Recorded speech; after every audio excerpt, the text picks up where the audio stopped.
দেশের ৯৮% শিশুকে এরই মধ্যে হামের টিকা দেওয়া হয়েছে। বাকি ২% শিশুকেও সরকার টিকার আওতায় নিয়ে আসার কাজ করছে বলে জানিয়েছেন স্বাস্থ্যমন্ত্রী সরদার মোহাম্মদ সাখাওয়াত হোসেন। সকালের সচিবালয়ে কথা জানান তিনি। স্বাস্থ্যমন্ত্রী আরও যোগ করেন, হাম প্রসঙ্গে গণমাধ্যমে অনেক ভুল তথ্য আসছে। সরকারের কাছে পর্যাপ্ত হামের টিকা রয়েছে, তবে বিগত সময়ে হামের টিকা কেন দেওয়া হয়নি তা নিয়ে তদন্ত করবে সরকার। তদন্তের বিষয়ে এখনও আনুষ্ঠানিক সিদ্ধান্ত হয়নি।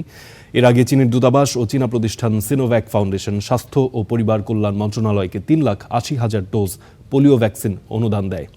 এ সময় স্বাস্থ্যমন্ত্রী বলেন, এই মুহূর্তে ভিটামিন এ ক্যাপসুলের ঘাটতি থাকলেও জুন নাগাদ তা পূরণ হয়ে যাবে। সে সময় থেকেই 2 ধাপে ভিটামিন এ ক্যাপসুল ক্যাম্পেইন চলবে।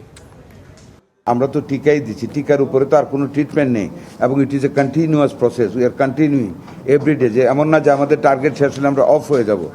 আমরা খুঁজে খুঁজে টিকা দেবো এবং অলরেডি যেখানে 100% টার্গেট আমাদের হয়েছে, ওয়ার্ল্ড হেলথ অর্গানাইজেশনও স্বীকার করেছে যে আমাদের টার্গেট ফিল আপ হয়েছে। এখন আমরা we are looking for the babies unvaccinated. June মাস থেকে আমরা পুরো দমে 2টা স্কিমে শুরু করবো ইনশাল্লাহ ভিটামিন এ।